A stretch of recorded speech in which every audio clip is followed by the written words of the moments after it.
مسئلہ long standing اور پیچیدہ ہے، لیکن ایسا کیوں لگتا ہے کہ ہر سال روزوں میں ہی اس طرح کی ایسکلیشن ہوتی ہے؟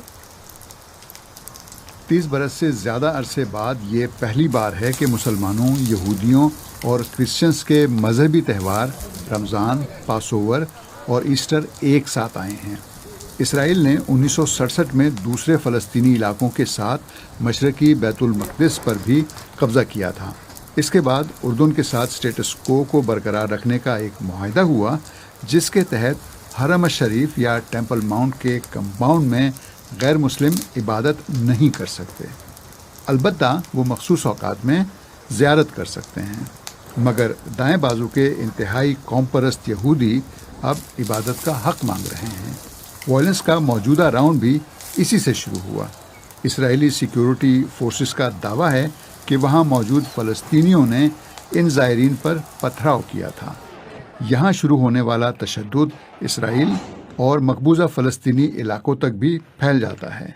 سن 2000 میں سخت گیر اپوزیشن لیڈر ایریل شرون کے حرم الشریف میں داخل ہونے پر جو وائلنس شروع ہوا تھا، اس میں 800 سے زیادہ لوگ ہلاک ہو گئے تھے۔ اس کے بعد سے اب تک 4 مواقع پر ایسا ہو چکا ہے کہ مسجد اقصیٰ سے شروع ہونے والا تشدد پورے علاقے میں پھیلا اور ہزاروں جانیں اس کی نظر ہوئیں۔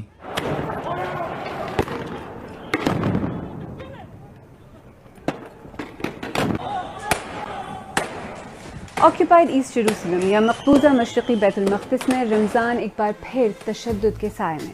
مسجد اقصیٰ کا تقدس پتھراؤ اور فوجی بوٹوں سے ایک بار پھر مجروح۔ I like to see Jewish pray. I like to see everyone doing what they likes to do. But in peace. But this peace will not be with apartheid and racism state. وہ programme جس میں ہم ان کہانیوں کو سمجھنے کی کوشش کرتے ہیں جو آپ کے لیے اہم ہے۔ مسلمان، کرسچنز اور یہودی، ایسٹ جیروسلم ان سب کے لیے سیکرڈ، مقدس ہے۔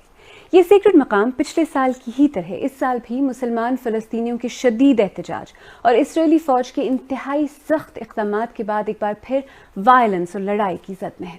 عام فلسطینی کیا کہتے ہیں؟ میری زندگی کا کوئی معنی نہیں ہے۔ میرا بیٹا جیل میں ہے جہاں اسے ٹارچر کیا گیا ہے اور وہ بیمار ہے۔ رمضان کے دوران زیادہ دکھ ہوتا ہے۔ جب میں سحری کے لیے اٹھتی ہوں اور اس کی کرسی خالی دیکھتی ہوں تو بہت تکلیف ہوتی ہے۔ اسرائیل کو ان آباد کاروں کو روکنا چاہیے جو یروشلم میں آ کر اکساتے ہیں اور خوف کا ماحول پیدا کرتے ہیں۔ بیت المقدس کے لوگوں کو رمضان کے مہینے میں سکون سے رہنے دو۔ ہم بہت خوف زدہ ہیں۔ ہمیں ڈر ہے کہ حالات مزید خراب ہو سکتے ہیں، اور ابھی جنگ کو 1 برس بھی نہیں ہوا ہے۔ لڑائی سے ہونے والے نقصان کے بارے میں سوچ کر ڈر لگتا ہے۔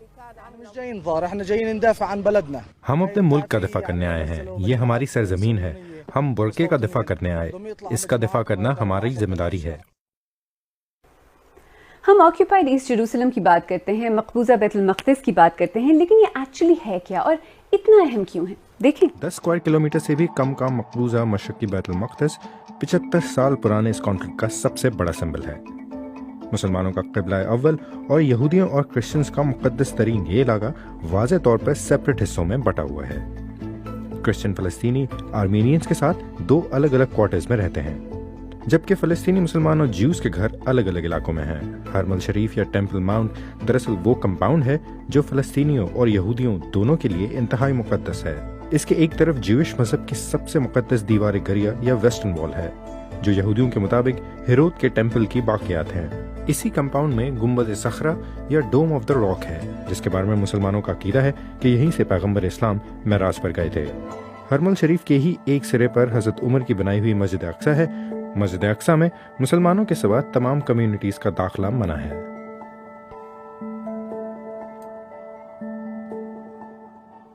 یہاں آپ کو کوئکلی یہ بھی دکھا دیں کہ مقبوضہ بیت المقدس کا پورا علاقہ دکھتا کیسا ہے اور وہاں مسئلہ کیا ہے۔ میں یروشلم کے تلپیوت علاقے میں ہوں، جہاں پر کہ ٹورسٹ کو لایا جاتا ہے اولڈ سٹی کا ویو دکھانے کے لیے۔ یہاں سے ڈوم آف دا راک، الاقصی مسجد اور باقی جو مشرق یروشلم کے علاقے ہیں، خاص کر کے جو عرب بستیاں ہیں، وہ صاف طور پر نظر آتی ہیں۔ اور یہاں پر حالانکہ ٹورسٹ کو دکھانے کے لیے اولڈ سٹی کا ویو جو ہے لایا جاتا ہے، لیکن ایک دوسری کہانی بھی یہاں پر صاف نظر آتی ہے، اور وہ کہانی ہے یہاں کے ڈسکریمنیشن کی، کیونکہ یہاں جتنے بھی عرب آبادی کے لوگ ہیں، یہاں پر تقریباً 65 سے 70% جو آبادی ہے وہ مسلمانوں کی ہے، اور ان سے بات کرنے پر وہ کہتے ہیں کہ انہیں عام جو سہولیتیں یہاں پر یہودی شہریوں کو ملی ہوئی ہے ان سے وہ انہیں نہیں مل پائی ہے۔ اور فلسطینی یہ بھی کہتے ہیں کہ مسئلے کی اصل جڑ 75 سال کا اسرائیلی قبضہ ہے۔ When you have a country under occupy, جب ایک ملک مقبوضہ ہو تو ایسا ہی ہوگا، یعنی بنیادی وجہ آکیوپیشن ہے اور کچھ نہیں۔ اگر وہ کہتے ہیں کہ فلسطینی لڑائی شروع کرتے ہیں، کم آن گائز، فلسطینیوں کے پاس M16 نہیں، آپ لوگوں کے پاس M16 ہے، آپ کے پاس فوج ہے، طاقت ہے، سب کچھ۔ الاقصی میں جو بھی ہوتا ہے وہ 7 سے 10 بجے تک ہوتا ہے، بس 2-3 گھنٹے، اس کے بعد سب نارمل ہو جاتا ہے، یعنی ہر روز لوگ وہاں نماز پڑھتے ہیں، افطار کرتے ہیں۔ سیٹلرز کے جاتے ہی سب معمول پر آ جاتا ہے۔ اسرائیل میں کوئی ایکوالٹی نہیں، اسرائیل اپارتھائیڈ اور ریسسٹ ملک ہے۔ میرے جیسا کوئی بھی یروشلم میں رہنے والا فلسطینی، ہم بس امن کے ساتھ رہنا چاہتے ہیں۔ آکیوپیشن، چیک پوائنٹس، فوج اور ہر طرف M16 کے بغیر، خیر میں تو اب عادی بھی ہو گیا ہوں، لیکن یہ اچھی بات نہیں کہ اب میرا بیٹا بھی عادی ہو جائے۔ It's not nice, M16، check points, فوج۔ مسئلہ لانگ سٹینڈنگ اور پیچیدہ ہے، لیکن ایسا کیوں لگتا ہے کہ ہر سال روزوں میں ہی اس طرح کی ایسکلیشن؟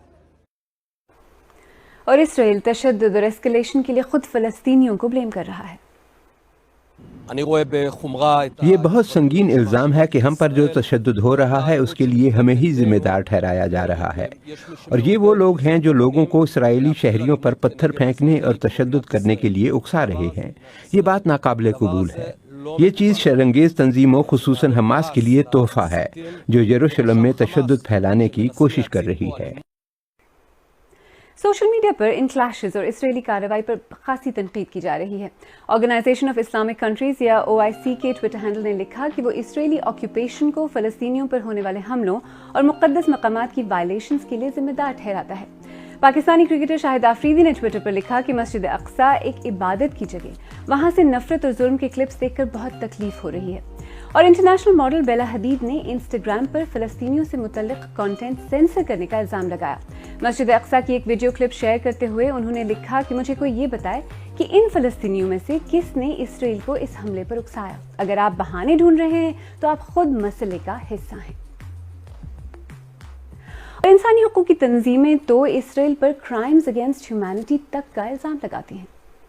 ایک گروہ یعنی کہ اسرائیلیز کا فلسطینیوں پر ایک منظم طریقے سے تسلط قائم کیا گیا ہے، اس میں ریاست کی مدد ہے، اس میں پالیسیز کی مدد ہے۔ اسرائیل کا جو پالیسیز ہیں فلسطینیوں کے حساب سے، وہ دے constitute the crimes of apartheid and persecution. Ghettoize کرنا، یعنی جس کا مطلب یہ ہے کہ نقل و حرکت کو ایسے ان کی ریسٹرکٹ کرنا کہ ویسٹ بینک اور غازہ میں ان کو محکوم کر دینا، اور ان محکوم جو ایریاز ہیں وہاں پر قانون جو ہے، قانون کی حکمرانی، آئینی protection, rule of law, due process, ان تمام چیزوں کا جو اطلاق ہے وہ بالکل ایسا نہیں ہے جو کہ کسی ایک مہذب جمہوری ریاست کا ہونا چاہیے۔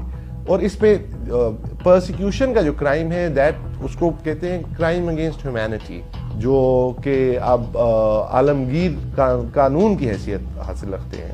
اس میں یہ بہت سنگین جرم ہے۔ جنگوں اور ظلم کی کوئی کمی نہیں۔ آج کل ساری نظریں یوکرین پر صحیح، لیکن کچھ ایسے لانگ سٹینڈنگ کانفلکٹس بھی ہیں جن کے بارے میں لگتا ہے کہ دنیا انہیں بالکل بھلا چکی ہے۔